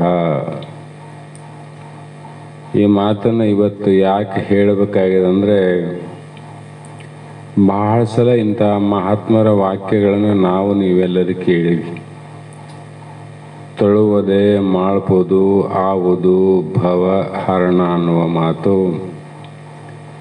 ಸುಮ್ಮನೆ ಕಾಲವನ್ನು ಕಳೆದು ಸಾಯುವುದು ಉಚಿತವೇ ಅನ್ನುವ ಹಲವು ಮಾತುಗಳು, ಕೂಡಲ ಸಂಗನ ಶರಣರ ಒಲಿಸಲು ಬಂದ ಪ್ರಸಾದದ ಕಾಯವನ್ನು ಕೆಡಿಸಲಾಗದು ಇದನ್ನೊಮ್ಮೆ ಅಂತ ಶರಣರ ಮಾತನ್ನು ಕೇಳಿವಿ. ಹಲವು ಋಷಿಗಳ ವೇದಗಳ ಪ್ರಮಾಣದಿಂದ ಎಲ್ಲರ ಉದ್ದೇಶ ಏನಂದರೆ, ಅನಿತ್ಯಾನಿ ಶರೀರಾಣಿ, ಶರೀರ ನೀರಿನ ಮೇಲಿನ ಗುಳ್ಳೆ ನಿಜವಲ್ಲ ಹರಿಯೇ. ಎಲ್ಲದಕ್ಕೂ ಭಗವಂತ ಪ್ರಪಂಚದಲ್ಲಿ ಒಂದು ವಾರಂಟಿ ಒಂದು ಗ್ಯಾರಂಟಿ ಅಂತ ಕೊಟ್ಟಾನ. ಸಾಮಾನ್ಯವಾಗಿ ಒಂದು ಬಟ್ಟೆ ತಗೊಂಡ್ರು ಕೂಡ ಗ್ಯಾರಂಟಿ ಅಂತಾರೆ, ಒಂದು ಕಾರ್ ತೊಗೊಂಡ್ರು ಗ್ಯಾರಂಟಿ ಕೊಡ್ತಾರೆ, ಒಂದು ಹೊಲಿಗೆ ಯಂತ್ರ ತೊಗೊಂಡ್ರು ಗ್ಯಾರಂಟಿ ಕೊಡ್ತಾರೆ, ಸಾಮಾನ್ಯ ಕಾಲಲ್ಲಿ ಹಾಕುವಂತೆ ಚರ್ಮದ ಬೂಟುಗಳು ತಗೊಂಡ್ರು ಕೂಡ 6 ತಿಂಗಳು 1 ವರ್ಷ ಇದಕ್ಕೆ ಗ್ಯಾರಂಟಿ ಅಂತ ಕೊಡ್ತಾರೆ. ಆದರೆ ನಮ್ಮ ಶರೀರಕ್ಕೆ ಗ್ಯಾರಂಟಿ ಇದುವರೆಗೂ ಯಾರೂ ಕೊಟ್ಟಿಲ್ಲ, ಕೊಡೋಕ್ಕೂ ಬರೋದಿಲ್ಲ. ಕೊಡಲಿಕ್ಕೆ ಬರ್ತಿತ್ತಂದರೆ ಚಪ್ಪಲಿಗೆ ಕೊಟ್ಟವರು ಈ ದೇಹಕ್ಕೆ ಕೊಡ್ತಿದ್ಲೇನು? ಕೊಡ್ತಿದ್ರು, ಆದರೆ ಅದಕ್ಕೆ ಗ್ಯಾರಂಟಿ ಆದವಿನ ಇದಕ್ಕೆ ಗ್ಯಾರಂಟಿ ಇಲ್ಲ ಅಂತ. ಯಾವ ಕ್ಷಣದಲ್ಲಿ ಈ ಶರೀರ ಬಿದ್ದು ಹೋಗ್ತದೆ ಗೊತ್ತಿಲ್ಲ. ಅದೇ ಪ್ರಕಾರವಾಗಿ ನಮ್ಮ ವೇದಾಂತ ಬೆಳಗದಲ್ಲಿ ಯಾವ ಸದಾನಂದ ಅನ್ನುವಂಥ ನಾಮಾಂಕಿತದ ಕದಡಿ ಗ್ರಾಮದ ಊರಿನಲ್ಲಿ ಹುಟ್ಟಿ ಬಾಲಕನಾಗಿ ಬೆಳೆದು ತದನಂತರ ಈ ಶಕ್ತಿನಗರ ಮತ್ತು ಬೇರೆ ಬೇರೆ ಕಡೆ ಅವರು ಸಂಚಾರವನ್ನು ಮಾಡಿದರು. ಯಾವುದಕ್ಕೋಸ್ಕರ ಅಂದರೆ ಪ್ರಪಂಚಕ್ಕೋಸ್ಕರವಾಗಿ ಶಕ್ತಿನಗರದಲ್ಲಿ ಕೂಡ ಬಂದು ಇದ್ದರು. ತದನಂತರ ಸದ್ಗುರು ಸಿದ್ಧಲಿಂಗಪ್ಪ ತಾತನವರು ಇಲ್ಲಿ ಬಂದಾಗ ಶಾಸ್ತ್ರ ನಡೀತಾ ಇತ್ತು, ಅವರಿಗೂ ಗೊತ್ತಿತ್ತು. ಆದರೂ ಕೂಡ ಈ ವಿಧಿ ಅವರ ಶಾಸ್ತ್ರವನ್ನು ಕೇಳಲು ಅವಕಾಶ ಕೊಡಲಿಲ್ಲ, ಅವಕಾಶ ಸಿಗಲಿಲ್ಲ, ಬರಲಿಲ್ಲ. ತದನಂತರ ಸದ್ಗುರು ಬಸವಾನಂದ ಮಹಾಸ್ವಾಮಿಗಳು ಬಂದು ಅವರು ಇಲ್ಲಿ ಶಾಸ್ತ್ರವನ್ನು ಪ್ರಾರಂಭ ಮಾಡಿದಾಗ ಅಲ್ಲಿ ಕೂಡ ಸ್ವಲ್ಪ ದಿನ ಬರಲಿಕ್ಕಾಗದೆ, ತದನಂತರ ಯಾವ ಪುಣ್ಯದ ಫಲ ಪ್ರಾಪ್ತಿಯಾದಾಗ ಶಾಸ್ತ್ರವನ್ನು ಕೇಳಲಿಕ್ಕೆ ಆಗಮಿಸಿ, ನಂತರ ಸದ್ಗುರು ಬಸವಾನಂದ ಮಹಾಸ್ವಾಮಿಗಳಿಂದ ಗುರುಕರುಣೆಯನ್ನು ಪಡೆದುಕೊಂಡು ನಿರಂತರವಾಗಿ ಬಹಳ ದಿನ ಲಕ್ಷ್ಯ ಕೊಟ್ಟು ಶಾಸ್ತ್ರವನ್ನು ಅಭ್ಯಾಸ ಮಾಡಿದಂಥ ಪುರುಷ. ಬುದ್ಧಿ ಬಹಳ ಚಾಣಾಕ್ಷತನ ಇತ್ತು, ಬಹಳ ತೇಜ ಇತ್ತು. ಶಾಸ್ತ್ರ ಬೇಗ ಬೇಗ ಹಿಡ್ಕಂಡ. ಆನಂತರವಾಗಿ ನಮ್ಮ ಬಳಗದಲ್ಲಿ ಸಕ್ರಿಯವಾಗಿ ಪ್ರತಿಯೊಂದು ಕಾರ್ಯದಲ್ಲಿ ಭಾಗವಹಿಸಿ ಸುಮಾರು ದಿನಗಳ ಪರ್ಯಂತರವಾಗಿ ಬೆಂಡೆಗಂಬಳಿ ಶ್ರೀಮಠದಲ್ಲಿ ಪ್ರತಿ ವರ್ಷ ಶ್ರಾವಣ ಮಾಸದಲ್ಲಿ ನಮ್ಮ ಆಜ್ಞೆಯನ್ನು ಮೀರದೆ ಅಲ್ಲಿ ವಾಸವನ್ನು ಮಾಡಿ ಶ್ರೋತೃಗಳಿಗೆ ನಿಜಗುಣ ಮಹಾಸ್ವಾಮಿಗಳ ಶಾಸ್ತ್ರವನ್ನು ಬೋಧಿಸಿ ಅದರ ಜೊತೆಯಲ್ಲಿ ಇನ್ನೊಂದು ಒಳ್ಳೆಯ ಗುಣ ಏನಿತ್ತಂದರೆ ಹಾಡಿನಲ್ಲಿ ಕೂಡ ಬಹಳ ನಿಪುಣನಾಗಿದ್ದ. ಭಾಳಷ್ಟು ಹೆಣ್ಣು ಮಕ್ಕಳಿಗೆ ಕೆಲವು ಹಾಡುಗಳನ್ನು, ಸಿದ್ಧಾರೂಢರ ಶ್ಲೋಕಗಳನ್ನು, ಭಜನಾ ಪದಗಳನ್ನು ಕಂಠಪಾಠ ಮಾಡಿಸಿ ನಿರಂತರವಾಗಿ ಬೆಂಡೆಗಂಬಳಿ ಆಗಲಿ, ಅವಶ್ಯಕತೆ ಬಿದ್ದಾಗ ಖಿಮ್ಲಾಪುರು ಬಸವಾನಂದರ ಮಠದಲ್ಲಿ ಹೋಗಿ ಅಲ್ಲಿಯೂ ಕೂಡ ಕೆಲವು ದಿನ ವಾಸ ಮಾಡಿ ಶಾಸ್ತ್ರವನ್ನು ಬೋಧಿಸಿ ತಮ್ಮ ಕಾರ್ಯವನ್ನು ನಡೆಸ್ತಾ ಬಂದಂಥ ವ್ಯಕ್ತಿಗಳು. ಆ ಒಂದು ಕಾರ್ಯಕ್ಕೆ ನಾವು ಬಹಳ ಆತನಿಗೆ ಮಹತ್ವವನ್ನು ಕೊಡಬೇಕಾಗಿತ್ತು. ಅದೇ ಪ್ರಕಾರವಾಗಿ ನಮ್ಮ ಖಿಮ್ಲಾಪುರ ಮಠದ ಶಿಷ್ಯ ಭಕ್ತವರ್ಗ ಆಗಲಿ, ಬೆಳ್ಳೆಗಮಳಿಯ ಶಿಷ್ಯವರ್ಗವಾಗಲಿ, ಭಕ್ತವೃಂದವಾಗಲಿ ಆತನಿಗೆ ಯಾವುದೇ ರೀತಿಯ ಕೊರತೆ ಆಗದಂತೆ ಒಬ್ಬ ಮಹಾತ್ಮರಿಗೆ ಮಾಡುವಂಥ ಸೇವಾದಿಗಳನ್ನು ಎಲ್ಲರೂ ಕೂಡ ಅವರಿಗೆ ಮನಪೂರ್ವಕ ಭಾವನೆಯಿಂದ ಸಮರ್ಪಿಸಿ ಅತ್ಯಂತ ಪ್ರೀತಿಗೆ, ವಿಶ್ವಾಸಕ್ಕೆ ಪಾತ್ರನಾಗಿದ್ದಂಥ ಸದಾನಂದ ಅವರು ಅವರ ತಂದೆಗೆ 3 ಜನ ಗಂಡು ಮಕ್ಕಳು, 3 ಜನ ಹೆಣ್ಣು ಮಕ್ಕಳು. 3 ಜನ ಗಂಡು ಮಕ್ಕಳಲ್ಲಿ ಹಿರಿಯ ಮಗ ಸರ್ಕಾರಿ ಶಾಲೆಯ ಪ್ರಾಧ್ಯಾಪಕನಾಗಿ ಈಗಲೂ ಆತ ಕೆಲಸವನ್ನು ಮಾಡ್ತಾನೆ. 2ನೇ ಮಗನೇ ಸದಾನಂದ, 3ನೇ ಮಗ ಪ್ರಕಾಶ್ ಅಂತ. ನಿನ್ನೆ ಅಲ್ಲಿದ್ಮೇಲೆ ನೋಡಿರಿ ಪ್ರಕಾಶ್. ಅವರು 3 ಜನ ಹೆಣ್ಣು ಮಕ್ಕಳಿಗೆ ಅವರವರ ಮದುವೆ ಆಗಿ ಅವರಿಗೆ ಮಕ್ಕಳಾಗಿ ಅವರವರ ಮನೆಯಲ್ಲಿ ಅವರು ಕೂಡ ಬಹಳ ಸಂಸಾರದಲ್ಲಿ ಚೆನ್ನಾಗಿದ್ದಂಥ ವ್ಯಕ್ತಿಗಳು. ಈತ ಯಾಕೆ ಈ ಕಡೆ ಹೆಚ್ಚಿನ ಒಲವು ಆಗಬೇಕಾಯ್ತಂದರೆ ಪ್ರಾಪಂಚಿಕ ಆಸೆಯನ್ನು ತೊರೆಯುವಂಥ ಪ್ರಸಂಗ ಬಂತತ್ಗ. ಯಾಕೆ ಬಂತು ಅಂದರೆ ಆತನಿಗೆ ಆದಂಥ ಸ್ಥೂಲ ದೇಹ ಇತ್ತಲ್ಲ, ಆ ಸ್ಥೂಲ ದೇಹದ ಸಂಬಂಧವಾಗಿ ಆತ ಮದುವೆಯನ್ನು ಮಾಡಿಕೊಳ್ಳದೆ ಬ್ರಹ್ಮಚಾರಿಯಾಗಿ ಉಳಿಯುವಂಥ ಪ್ರಸಂಗ ಬಂತು. ಅದು ಒಂದು ಒಳ್ಳೆಯ ತೀರ್ಮಾನ. ಯಾಕಂದರೆ ಆತನ ದೇಹ ನೋಡಿದಾಗ ನಮಗೆಲ್ಲ ಗೊತ್ತು, ಸ್ವತಂತ್ರವಾಗಿಯೂ ಜೀವನ ಮಾಡೋಕ್ಕೆ ಅಸಾಧ್ಯವಾದಾಗ ಜೋಡಿಯಿಂದ ಜೀವನ ಮಾಡುವುದು ಭಾಳ ಕಷ್ಟ ಅಂತ ತೀರ್ಮಾನಕ್ಕೆ ಬಂದಿದ್ದ. ಹೀಗೆ ಸುಮಾರು ಒಂದು 50 ವರ್ಷ ಸಮೀಪ ಕೂಡ ಆತಗೆ ಆಗಿರಬಹುದು. ಹೀಗೆ ಆತ ತನ್ನ ಚಿಕ್ಕ ವಯಸ್ಸಿನಿಂದ ಇಲ್ಲಿಯವರೆಗೂ ಬೆಳೆದು ಬಂದಂಥ ದಾರಿಯಾಗಿತ್ತು. ಆದರೂ ಕೂಡ ದೈವ ಅನ್ನುವಂಥದ್ದು, ಪ್ರಾರಬ್ಧ ಅನ್ನುವಂಥದ್ದು, ಕರ್ಮ ಅನ್ನುವಂಥದ್ದು ಯಾರಿಗೂ ಬಿಟ್ಟಿಲ್ಲ. ಬಿಡದೇ ಇದ್ರೂ ಪರವಾಗಿಲ್ಲ.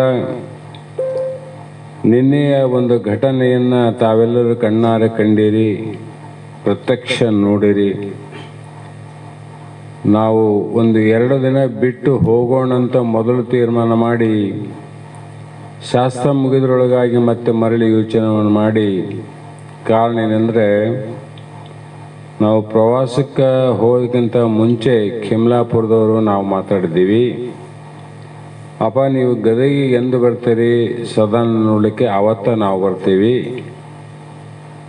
ನಿಮ್ಮನ್ನೇ ಭೇಟಿಯಾದಂಗೆ ಆಗ್ತದ, ಸದಾನಂದನ ನೋಡಿದಂಗೆ ಆಗ್ತದ ಅಂತ ಒಂದು ತೀರ್ಮಾನಕ್ಕೆ ಬಂದಿದ್ದರು. ಆಗಲಿ ಒಳ್ಳೆಯದು, ನಾವು ಬರೋ ದಿನ ಹೇಳ್ತೀವಿ ಅಂದಾಗ ಅವರು ರಜಾ ದಿನವೇ ಆದ್ರೆ ಅನುಕೂಲ ಅಂತ ಹೇಳೋದಕ್ಕಾಗಿ ಶನಿವಾರ ಇಲ್ಲ ಆದಿವಾರ ಅಂತ ಅಂದ್ಕೊಂಡಿದ್ದೀವಿ. ಶನಿವಾರ ಹೋದರೆ ಅವರು ಮರಳಿ ವಾಪಸ್ ಹೋಗಿ ಮತ್ತೆ ಕೆಲಸಕ್ಕೆ ತೊಂದರೆ ಆಗ್ತದಂತ ವಿಚಾರದಿಂದ ಆದಿವಾರ ಅಂತ ಅಂದ್ಕೊಂಡು ಬುಧವಾರ ಇದ್ದದ್ದನ್ನು ನಾವು ವಿಚಾರ ಮಾಡಿ ಆದಿವಾರನೇ ಬರ್ರಿ, ನಾವು ಬರ್ತೀವಿ, ನೀವು ಬರ್ರಿ, ಎಲ್ಲರೂ ನೋಡ್ಕೊಂಡು ಹೋಗೋಣ ಅನ್ನುವಂಥ ವಿಚಾರದಿಂದ ನಾವು ನೀವೆಲ್ಲರೂ ಹೋದದ್ದು ಬಹಳ ಸಂತೋಷ ಮತ್ತು ಇದು ಒಂದು ಕೆಲವು ಕ್ಷಣದಲ್ಲಿ ಇದನ್ನು ಬರೆದಿಡುವಂಥ ಒಂದು ಕ್ರಿಯೆ. ಪುಟದಲ್ಲಿ ಬರೆದಿಡಬೇಕು. ನಾವು 30 ಜನ ಹೋದಾಗ ಆಸ್ಪತ್ರೆಯಲ್ಲಿ ಇಬ್ಬರು ಪಾಸ್ ತಗೊಂಡು ಹೋಗಿ ಬರೋದಕ್ಕೆ 4 ತಾಸು ಆಗ್ತದೆ. ಆದ್ರೆ ಆಗಲಿ ನೋಡೋಣ, ಅಲ್ಲಿ ವಿಚಾರ ಮಾಡೋಣ ಅಂತ ಭಾವದಿಂದ ಹೋಗಿದ್ವಿ. ತಾವಿದ್ದಂಗೆ ಫೋನ್ ಮಾಡಿದ್ರು ನಾಳೆಗೇ ಡಿಸ್ಚಾರ್ಜ್ ಮಾಡ್ತಾರಂತ. ನಮಗನಿಸ್ತು ಬಹಳ ಚಲೋ ಆಯ್ತು ಅಂದ್ವಿ ನಾವು. ಆಸ್ಪತ್ರೆ ಒಳಗೆ ಹೋಗಿ ಬರೋದಕ್ಕಿಂತ ಡಿಸ್ಚಾರ್ಜ್ ಮಾಡಿ ನಾವು ಬರೋದು ಲೇಟ್ ಆದರೆ ಒಂದು ಅರ್ಧ ಗಂಟೆ ಅಲ್ಲೇ ಇರ್ರಿ, ನಾವೆಲ್ಲರೂ ಬಂದು ಭೇಟಿ ಆದಮೇಲೆ ಊರಿಗೆ ಹೋಗ್ರಂತ ಹೇಳಿದ್ದೀವಿ. ಅದೇ ಪ್ರಕಾರ ನಿನ್ನೆ ಹೋದಾಗ ಗೊತ್ತಾಯಿತು, ಅವ್ರು ಡಿಸ್ಚಾರ್ಜ್ ಆಗಿ ಬರೋದಕ್ಕಿಂತ ಮುಂಚೆನೇ ನಾವು ಅಲ್ಲಿದ್ದೀವಿ. ಇದ್ದು ತಮ್ಮ ಬಳಗ, ಇಡೀ ನಮ್ಮ ಶಾಸ್ತ್ರದ ಬಳಗ, ಸದ್ಗುರು ಬಸವಾನಂದರ ಭಕ್ತರಿಂದ, ಶಿಷ್ಯರಿಂದ ಎಲ್ಲರೂ ಕೂಡ ಒಟ್ಟಿಗೆ ಕೂಡಿ ಆತನ ಜೊತೆ ಬಹಳ ಸರಳವಾಗಿ ಮಾತನಾಡಿ ಅವರ ಯೋಗಕ್ಷೇಮವನ್ನು ಎಲ್ಲರೂ ವಿಚಾರಿಸಿ ಆತನಿಗೆ ಬದುಕುವ ಬಗೆ ಹೇಗೆ ಅನ್ನುವುದನ್ನು ಯೋಚನೆ ಮಾಡೋದು ಬೇಡ, ಭಗವಂತ ಇದ್ದಾನೆ, ನೀನು ಈ ದೇಹಕ್ಕೆ ಆದಂಥ ಗಾಯಗಳನ್ನು ಸ್ವಲ್ಪ ವಾಸಿ ಆದ ಮೇಲೆ ಮತ್ತೆ ನೀನು ಶಕ್ತಿನಕ್ಕೆ ಬರುವಂತಿಗೆ ನಮ್ಮದು ದೊಡ್ಡ ಬಳಗಾದ, ಏನಾದರೂ ಭಗವಂತ ರಕ್ಷಣೆ ಮಾಡ್ತಾನೆ, ಅದಕ್ಕೆ ವಿಚಾರ ಮಾಡೋದು ಬೇಡ, ಆರಾಮಾಗಿ ಹೋಗಂತ ಎಲ್ಲವೂ ಹೇಳಿದ್ದೀವಿ. ಕೊನೆಗೆ ತಾವೆಲ್ಲರೂ ನಮ್ಮ ಬಳಗದವರು ತಮ್ಮ ತಮ್ಮ ಮನೋ ಇಚ್ಛೆಯಿಂದ ಸಲ್ಲಿಸಿದಂಥ ಭಕ್ತಿ ಕಾಣಿಕೆಯನ್ನು ಕೂಡ ಅವರಿಗೆ ಸಮರ್ಪಿಸಿವಿ. ಅದು ಆದ ಮೇಲೆ ನಾವು ಬರಬೇಕು ಅಂಥೇಳಿ ಅನ್ನುವಂಥ ಸಂದರ್ಭದಲ್ಲಿ ಆತನ ಮಸ್ತಕದ ಮೇಲೆ ತಮ್ಮೆಲ್ಲರ ಪರವಾಗಿ ಹಸ್ತವನ್ನಿಟ್ಟು ಸದ್ಗುರು ಸಿದ್ಧಾರೂಢರು ಕಾಪಾಡಲಿ ಅಂತಕ್ಕಂಥ ವಿಚಾರವನ್ನು ನಾವು ಮಾಡಿದ್ದೀವಿ, ನೀವು ನೋಡಿದ್ದೀರಿ. ಅದೆಲ್ಲ ಮುಗಿದು ಇನ್ನೇನು ಅವ್ರು ಹೋಗಲಿ, ನಾವು ಹೋಗೋಣ ಅಂತ ಈ ಕಡೆ ಬಂದು ಪರಮೇಶ್ವರ ಸಂಬಂಧಿಕರ ಮನೆಯಲ್ಲಿ ಪ್ರಸಾದವನ್ನು ಮಾಡಿ ನಮ್ಮ ಸುಗಪ್ಪ ಅವರ ಬಂಧುಗಳ ಮನೆಯಲ್ಲಿ ಒಂದು ಮಂಗಲವನ್ನು ಪಾಡಿ ಹೊರಗೆ ಇನ್ನೂ ಸಿಟಿ ಗದಗ ದಾಟಿದ್ದಿಲ್ಲ, ಅಷ್ಟರೊಳಗೆ ವಿಷಯ ಗೊತ್ತಾಯಿತು. ಆಸ್ಪತ್ರೆಯಿಂದ ಊರಿಗೆ ಹೋಗುವ ದಾರಿಯ ಮಧ್ಯದಲ್ಲಿ ಆತನ ಪ್ರಾಣ ಹಾರಿ ಹೋಯಿತು ಅಂತ. ಒಂದು ರೀತಿ ನೋಡಿದ್ರೆ ಬಹಳ ಆನಂದದ ಕಾರ್ಯ. ಯಾಕಂದರೆ ಇವತ್ತು ಜಗತ್ತಿನಲ್ಲಿ ಯಾವ ರೀತಿಯಾದಂದರೆ ಎಲ್ಲವನ್ನು ಇದ್ದು ಅದನ್ನು ನೋಡುವಂಥಕ್ಕೆ ಒಂದು ಅವಕಾಶ ಬೇಕು, ಒಂದು ಜಾಗ ಬೇಕು. ಜಾಗ ಇತ್ತು, ಇದ್ದ ಮೇಲೆ ಅವ್ರನ್ನ ನೋಡೋರು ಬೇಕು. ಜಾಗನಿತ್ತು, ನೋಡೋರ್ನಾರ ನೋಡಿ ಹೋಗೋರಿದ್ದು, ಮಾಡೋರಿಲ್ಲಂದ್ರೆ ಅದು ಕಷ್ಟ. ನೋಡಿ ಹೋಗೋರು ಭಾಳ ಮಂದಿ ಯಾರ, ಮಾಡೋರು ಬೇಕಲ್ಲ. ಜಾಗ ಬೇಕು, ನೋಡೋರು ಬೇಕು, ಮಾಡೋರು ಬೇಕು. ಇಂಥ ಒಂದು ಸಂದಿಗ್ಧ ಪರಿಸ್ಥಿತಿಯಲ್ಲಿ ಆತನಿಗೆ ಯಾರೂ ಜಾಗದ ಅವಶ್ಯಕತೆ ಇಲ್ಲ, ನೋಡೋರು ಇಲ್ಲ, ಮಾಡುವವರ ಅವಶ್ಯಕತೆ ಇಲ್ಲದಂತೆ ತಮ್ಮ ಭೌತಿಕ ಸ್ಥೂಲ ದೇಹವನ್ನು ಬಿಟ್ಟು ಆ ದೇಹದ ಒಳಗಿರುವಂಥ ಘಟಾಕಾಶೇ ಮಠಾಕಾಶ, ಅದರಲ್ಲಿರುವಂಥ ಚೈತನ್ಯ ಪರಮಾತ್ಮನಲ್ಲಿ ಐಕ್ಯ ಆಯಿತು ಅಂದರೆ ಬಹಳ ಸಂತೋಷದ ಕೆಲಸ, ಬಹಳ ಆನಂದದ ಕೆಲಸ. ನಾನು 2-3 ದಿನ ಮೊದಲೇ ಹೇಳಿನಿ ಶಾಸ್ತ್ರದಲ್ಲಿ, ನಾವು ಬಹಳ ಖುಷಿ ಪಡ್ಬೇಕಂತ. ಈ ಮಠದೊಳಗಿನ ಆಕಾಶ ಮಹಾಬೈಲಿನಲ್ಲಿ ಸೇರಬೇಕಾದ್ರೆ ಮಠ ಬೀಳಬೇಕಂತ. ಮಠ ಬೀಳಾರ್ದೆ ಆಕಾಶದಲ್ಲಿ ಹೆಂಗೆ ಸೇರ್ತದ, ಘಟದಲ್ಲಿ ಉಳ್ಕಂತದ. ಅದರಂತೆ ಘಟ ಸೀಳೋತನ, ಈ ಘಟ ಎಲ್ಲಿವರೆಗೂ ಸೀಳೋಂಗಿಲ್ಲೋ, ಬಿದ್ದು ಹೋಗಿಲ್ಲೋ ಅಲ್ಲಿವರೆಗೂ ಜೀವಾತ್ಮ ಪರಮಾತ್ಮನಲ್ಲಿ ಕೂಡೋಕೆ ಬರೋಂಗಿಲ್ಲ. ಹಾಗಾಗಿ ಆ ಒಂದು ಸಂದರ್ಭ, ಆ ಸ್ಥಿತಿಯನ್ನು ನೋಡಿದಾಗ ಭಗವಂತ ಸದ್ಗುರು ಸಿದ್ಧಾರೂಢ ಬಸವಾನಂದರು ಒಳ್ಳೆಯ ಆಶೀರ್ವಾದ ರೂಪವನ್ನೇ ಕರುಣಿಸಿ ಆತನಿಗೆ ಮುಂದೆ ಒಂದು ದಿನದಲ್ಲಿ ಕೂಡ ದುಃಖಗಳು ಬರಬಾರದು ಅನ್ನುವಂಥ ರೀತಿಯಲ್ಲಿ ಆಶೀರ್ವದಿಸಿದ ಮಹಾತ್ಮ ಸಿದ್ಧಾರೂಢ ಗುರುನಾಥಾರೂಢ ಬಸವಾನಂದರಿಗೆ ಅನೇಕ ವಂದನೆಗಳನ್ನು ನಾವು ಸಮರ್ಪಿಸಬೇಕಾಗಿದೆ. ಕಾರಣ ದೇಹ ಅನ್ನುವಂಥದ್ದು ಅನಿತ್ಯ. ನಾವೆಲ್ಲರೂ ಅಂದ್ಕೊಂಡಿದ್ದೀವಿ ಇನ್ನು ಗದಗ ಕದಡಿಗೆ ಹೋಗ್ತಾನ, ಅಲ್ಲೇ ಇರ್ತಾನ, ಆಮೇಲೆ ಬರ್ತಾನ ಅಂತ ಇವೆಲ್ಲ ಕಲ್ಪನೆಗಳು. ಆದರೆ ಅನಿತ್ಯ ನೋಡ್ರಿ, ಯಾವಾಗ ಯಾವ ಕ್ಷಣದಲ್ಲಿ ಬೆದ್ದು ಹೋಗ್ತದ ಅನ್ನೋದಕ್ಕೆ ನಾವು ಹಾಡ್ತೀವಿ, ಪ್ರತ್ಯಕ್ಷ ನೋಡಿವಲ್ಲ ಈಗ. ಹಾಗಾಗಿ ಇದರ ಮಧ್ಯದಲ್ಲಿ ನಾವು ಏನು ಮಾಡಬೇಕಂದ್ರೆ ಮಹಾತ್ಮ ಹೇಳ್ತರು ಧರ್ಮ ಸಂಗ್ರಹ. ಧರ್ಮ ಅಂದರೆ ಇಲ್ಲಿ ವಿಚಾರ ಮಾಡೋದು ಜ್ಞಾನವನ್ನು ಸಂಪಾದನೆ ಮಾಡ್ಕೊಂಡು ಹೋಗ್ಬೇಕಂತ.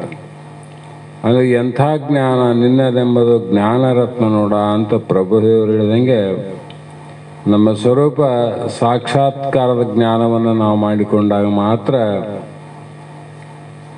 ಇದು ಏನಾಗ್ತದಂದರೆ ಸಾರ್ಥಕ ಆಗ್ತದೆ. ಈ ಮನುಷ್ಯ ಜನ್ಮ ಸಾರ್ಥಕ ಆಗೋದು ಆವಾಗನೇ. ಆ ಕಾರಣಕ್ಕಾಗಿ ಏನು ಮಾಡಬೇಕು ಅಂದರೆ ಏನು ಮಾಡೋದು ಬೇಡ, ಧರ್ಮ ಒಂದೇ ಸಂಗ್ರಹ ಮಾಡಂದ್ರೆ ಅವರು ಜ್ಞಾನವನ್ನು ಸಂಪಾದನೆ ಮಾಡು ಅಂತ ಹೇಳಿದ್ರೆ ವಿನ ಧನವನ್ನು ಸಂಪಾದನೆ ಮಾಡು, ಕನಕವನ್ನು ಸಂಪಾದನೆ ಮಾಡು, ಭೂಮಿ ಹೇಮ ಇವೆಲ್ಲ ಸಂಪಾದನೆ ಮಾಡು ಅಂತ ಯಾವ ಮಹಾತ್ಮರು ಹೇಳಿಲ್ಲ. ಅವರ ಇನ್ನೊಂದು ಮಾತು ಏನಂದರೆ ಸಂಪಾದನೆ ಮಾಡಬಾರದು ಅಂತ ಹೇಳಿಲ್ಲ, ಮಾಡಬೇಕಂತನೂ ಹೇಳಿಲ್ಲ. ಅದನ್ನು ಹೇಳಬಹುದಾಗಿತ್ತಲ್ರಿ ಅಂದ್ರೆ ಹಂಗೆ ಹೇಳಕ್ಕೆ ಬರಂಗಿಲ್ಲ. ಅದು ಪುಣ್ಯ ಪಾಪದ ಸಂಬಂಧ. ಅದು ಹಿಂದೆ ಮಾಡಿದ ಪುಣ್ಯ ಮತ್ತು ಪಾಪದ ಸಂಬಂಧ ಭೋಗಗಳಿವಿನ. ಆದರೆ ನಿನಗೆ ಮೋಕ್ಷವನ್ನು, ಅತ್ಯಂತ ದುಃಖ ನಿವೃತ್ತಿ, ಪರಮಾನಂದ ಪ್ರಾಪ್ತಿ ರೂಪ ಪರಮಾನಂದವನ್ನು ಕೊಡುವಂಥ ಜ್ಞಾನವನ್ನು ನೀ ಸಂಪಾದನೆ ಮಾಡು. ಯಾವಾಗ ಮಾಡು ಅನ್ನೋದಕ್ಕೆ ಅವ್ರು ಹೇಳಿ, ಯಾವಾಗ ಶರೀರ ಇರುವ ಮೊದಲೇ ಅಂತ. ಶರೀರ ಅದಕ್ಕೆ ಬಸವಣ್ಣವರು ಕೂಡ ಮೃತ್ಯು ಮುಟ್ಟದ ಮುನ್ನ ಅಂದರು. ಸಾವು ಮೃತ್ಯು ದೇವತೆ ಬಂದು ನಮ್ಮನ್ನು ಮುಟ್ಟೋದಕ್ಕಿಂತ ಮುಂಚೆನೇ ಮಾಡಂದ್ರು ಅವರು. ಅದರೊಳಗೆ ಮಾಡ್ಬೇಕಲ್ಲ. ಯಾಕೆ ಅದರೊಳಗೆ ಮಾಡಬೇಕು, ಆಮೇಲೆ ಮಾಡಕ್ಕೆ ಬರ್ತದ್ರಿ? ಇಲ್ಲ. ಈ ಒಂದು ಅಡಿಗೆ ಮಾಡಬೇಕಾದ್ರೆ ಅದಕ್ಕೊಂದು ಗಡಿಗೆ ಬೇಕು. ಅಡಿಗೆ ಅನ್ನ ಮಾಡು, ಸಾಂಬಾರು ಮಾಡು, ಏನೇನ ಮಾಡು, ಅಡಿಗೆ ಮಾಡ್ಬೇಕಾದ್ರೆ ಗಡಿಗೆ ಬೇಕು. ಗಡಿಗೆಲ್ಲ ಅಡಿಗೆ ಮಾಡ್ತಂದ್ರೆ ಅದು ವ್ಯರ್ಥ ಪ್ರಯತ್ನ. ಸುಟ್ಟು ಧಾನ್ಯಗಳು ಕರಕಲಾಗ್ತಾವೆ, ಭಸ್ಮ ಆಗ್ತಾವೆ. ಈ ಅಡಿಗೆಯನ್ನು ಮಾಡಬೇಕು. ಅವೇನು ಕಾಳಲ್ಲ, ಕಡಿಯಲ್ಲ, ಅಕ್ಕಿಯಲ್ಲ, ಗೋಧಿಯಲ್ಲ, ಬೆಲ್ಲಲ್ಲ, ಬೇಳೆಲ್ಲ. ಅದರ ಒಂದು ಅಡಿಗೆ ಪಾಯಸ ಆಗ್ಬೇಕಾದ್ರೆ ಗಡಿಗೆ ಬೇಕೇ ಬೇಕು ನಾವು. ಅದ್ರಂಗೆ ಇಲ್ಲಿ ಅನುಭವದ ಅಡಿಗೆ ಮಾಡಬೇಕಾಗ್ಯದಲ್ಲ. ಈ ಅನುಭವದ ಅಡಿಗೆ ಮಾಡಬೇಕಾದ್ರೆ ಈ ಗಡಿಗೆ ಇಲ್ಲಂದರೆ ಅನುಭವದ ಅಡಿಗೆ ಮಾಡಕ್ಕೆ ಬರೋಂಗಿಲ್ಲ. ಒಂದು ವೇಳೆ ಮಾಡಕ್ಕೆ ಹೋದರೆ ಅದು ವ್ಯರ್ಥ ಪ್ರಯತ್ನವಿನ ಸಾಧ್ಯ ಇಲ್ಲ ಅಂತ. ಗಡಿಗೆಲ್ಲ ಅನ್ನ ಮಾಡಕ್ಕೆ ಹೋದರೆ ಅನ್ನ ಆಗ್ತದೇನು? ಅದರಂತೆ ಈ ಘಟ ಇಲ್ಲದೆ ಮಠ ಕಟ್ತು ಅಂದರೆ ಸಾಧ್ಯ ಇಲ್ಲ. ಹಾಗಾಗಿ ಇದು ಇರೋದ್ರೊಳಗಾಗಿ ಏನು ಮಾಡು ಅಂದರೆ ಧರ್ಮವನ್ನು, ಸಂಗ್ರಹವನ್ನು, ಸಂಪಾದನೆಯನ್ನು ಮಾಡಿಕೋ ಅಂತ ಮಹಾತ್ಮ ನಮಗೆ ಉಪದೇಶ ಮಾಡ್ತಾನೆ ನೋಡ್ರಿ. ಹಾಗಾಗಿ ಈ ಒಂದು ಸದಾನಂದ ಮಹಾರಾಜ ನಮ್ಮ ವೇದಾಂತ ಬಳಗದಲ್ಲಿ ಎಷ್ಟೇ ಆಗಲಿ ನಮ್ಮ ಮಾತುಗಳನ್ನು ಮೀರದೆ, ತೆಗೆದು ಹಾಕದೆ, ಎಲ್ಲಿ ಹೇಳ್ತೀವಿ ಅಲ್ಲಿ ಹೋಗಿ ಎಲ್ಲ ಮಠಗಳಲ್ಲಿ ಹೆಚ್ಚಿಗಂದರೆ ಬೆಂಡೆಗಂಬಳಿ ಮತ್ತು ಖೇಮ್ಲಾಪುರ ಮಠಗಳಲ್ಲಿ ಶ್ರಾವಣದಲ್ಲಿ, ಇಲ್ಲಿ ಖೇಮ್ಲಾಪುರದಲ್ಲಿ ನಾವು ಹೋದಾಗ ಒಂದು 4 ದಿನ ಮುಂಚೆ ಹೋಗ್ತಿದ್ದ, ಇಲ್ಲಾಂದರೆ ನಾವು ಬಂದ ಮೇಲೆ 4 ದಿನ ಇದ್ದು ಬರ್ತಿದ್ದ. ಈ ಒಂದು ಗುರು ಕಾರ್ಯವನ್ನು ತನ್ನ ಕೈಲಾದಷ್ಟು ಮಟ್ಟಿಗೆ ಮಾಡಿ ಗುರುವಿನ ಋಣವನ್ನು ಸ್ವಲ್ಪ ಮಟ್ಟಿಗಾದರೂ ಕೂಡ ತೀರಿಸುವ ಪ್ರಯತ್ನವನ್ನು ಮಾಡಿ ನಿನ್ನೆ ದಿನ ನಮ್ಮ ಬಳಗದವರಷ್ಟೇ ಅಲ್ಲ, ಇಡೀ ಈ ಲೋಕದಿಂದನೇ, ಈ ಜಗತ್ತಿನಿಂದನೇ ತಾವು ಭೌತಿಕ ದೇಹವನ್ನು ತ್ಯಾಗ ಮಾಡಿ ಅಭೌತಿಕವಾದಂಥ ಪರಮಾತ್ಮನಲ್ಲಿ ಐಕ್ಯರಾದದ್ದು ಬಹಳ ಸಂತೋಷದ ವಿಷಯ ಅಂತ ನಾವು ಹೇಳಬೇಕಾಗಿದೆ. ದುಃಖದ ವಿಷಯ ಅಲ್ಲ, ಇದು ಬಹಳ ಸಂತೋಷ ವಿಷಯ. ಆದರೆ ಈ ಒಂದು ವಿಚಾರ ಇಷ್ಟು ಬೇಗನೆ ನಡೆದು ಹೋಗ್ತದ ಅನ್ನೋದು ಯಾರಿಗೂ ಗೊತ್ತಿದ್ದಿಲ್ಲ. ಈ ಸಮಯದಲ್ಲಿ ಅಷ್ಟು ಬೇಗ ನಡೆದು ಆತಗೆ ಬಹಳ ಒಳ್ಳೆಯದು ಅಂತಕ್ಕಂಥ ವಿಚಾರವನ್ನು ಹೇಳ್ತಾ, ಆತನ ಭೌತಿಕ ದೇಹ ನಿನ್ನೆ 4:15 ಪ್ರಾಣ ಹೋದ ಮೇಲೆ ನಂತರ 10 ಗಂಟೆ ಸುಮಾರಿಗೆ ಆ ದೇಹವನ್ನು ಅಗ್ನಿಯಲ್ಲಿ ಸಂಸ್ಕಾರವನ್ನು ಮಾಡಲಾಗಿದ್ದು, ನಿನ್ನೆ ದಿನ ಎಲ್ಲ ಕಾರ್ಯ ಅಂತಿಮಗೊಂಡಿದ್ದು, ಅವರ ಕುರಿತು ಅವರ ಆತ್ಮಕ್ಕೆ ನಾವೇನು ಶಾಂತಿ ಕೋರೋದು ಬೇಕಾಗಿಲ್ಲ. ಆತ್ಮ ಯಾವಾಗಲೂ ಶಾಂತಿ ಇರ್ತದೆ. ಸುಮ್ಮನೆ ನಡೆದ ಹಂಗೆ ನಡೆದ. ಆತ್ಮ ಮೊದಲೇ ಶಾಂತಿ ಆದದ್ದು. ಹಾಗಾಗಿ ಇಲ್ಲಿ ಏನು ಹೇಳೋದು ಅಂದರೆ, ಅವರ ಹಿಂಬಾಲಕರಾದಂಥ ಪ್ರಪಂಚದ ಕುಟುಂಬದವ್ರು ಏನಾರ, ಆ ಕುಟುಂಬ ವರ್ಗಕ್ಕೆ ಒಬ್ಬ ವ್ಯಕ್ತಿಯನ್ನು ಅಗಲಿದಾಗ ಆಗುವ ದುಃಖ ಏನದ, ಆ ದುಃಖವನ್ನು ಸಹಿಸಿಕೊಳ್ಳುವಂಥ ಶಕ್ತಿ ಆ ಕುಟುಂಬ ವರ್ಗದವರಿಗೆ, ಸಂಬಂಧಿಕರಿಗೆ ಭಗವಂತ ಕೊಡಲಿ ಅಂತಕ್ಕಂಥ ಆಶಾಭಾವನೆಯನ್ನು ವ್ಯಕ್ತಪಡಿಸುವುದು ವಿನಃ ಆತ್ಮನಿಗೆ ಶಾಂತಿಯನ್ನು ಹೇಳೋದು ಅಲ್ಲ. ಮೊದಲು ಶಾಂತಿಯನ್ನು ಅವನು ಏನನ ಪರಬ್ರಹ್ಮ ಸ್ವರೂಪನ.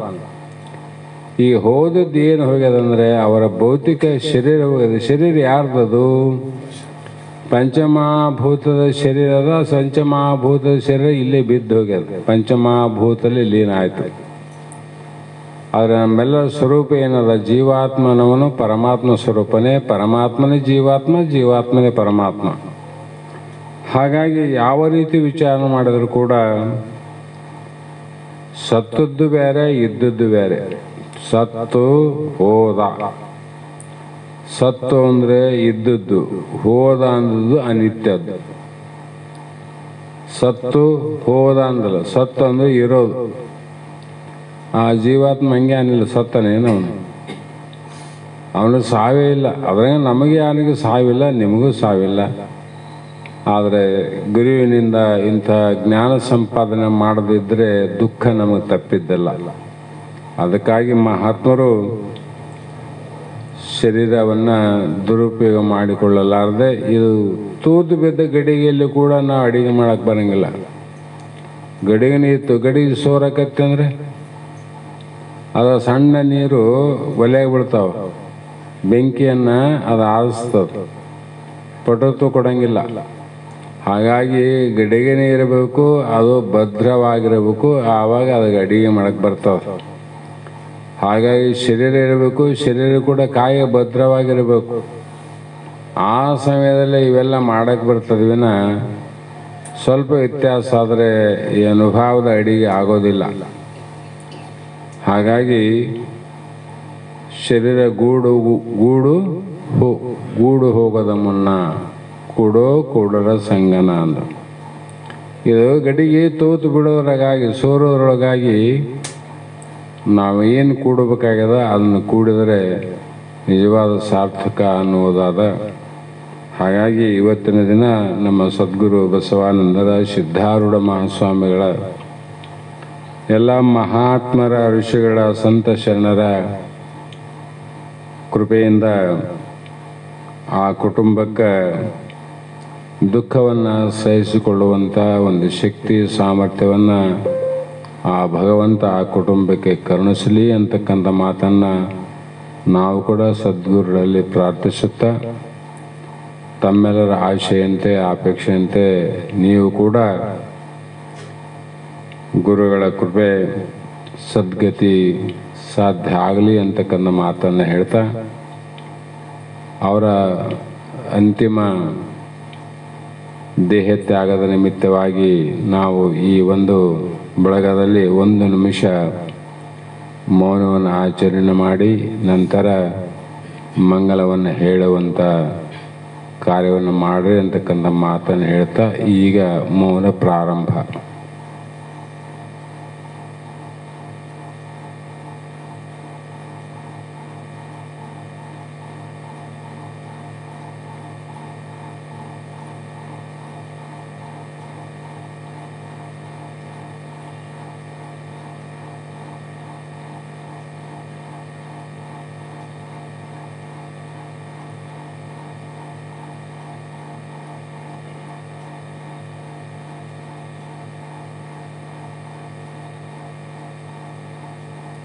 जय मंगलम जय नमः पार्वती शिव हर हर महादेव. ಮಂಗಲವ ಪಾಡುವೇನು ಮಂಗಲವ ಪಾಡುವೇನು ಸಿದ್ಧಾರೂಢ ನಿಮ್ಮಡಿಗೆ ಸಿದ್ಧಾರೂಢ ನಿಮ್ಮಡಿಗೆ ಗುರುದೇವ ನಿಮ್ಮಡಿಗೆ ಗುರುದೇವ ನಿಮ್ಮಡಿಗೆ ಮಂಗಲವ ಪಾಡುವೇನು ಸಿದ್ಧಾರೂಢ ನಿಮ್ಮಡಿಗೆ ಸಿದ್ಧಾರೂಢ ನಿಮ್ಮಡಿಗೆ ಗುರುದೇವ ನಿಮ್ಮಡಿಗೆ ಗುರುದೇವ ನಿಮ್ಮಡಿಗೆ.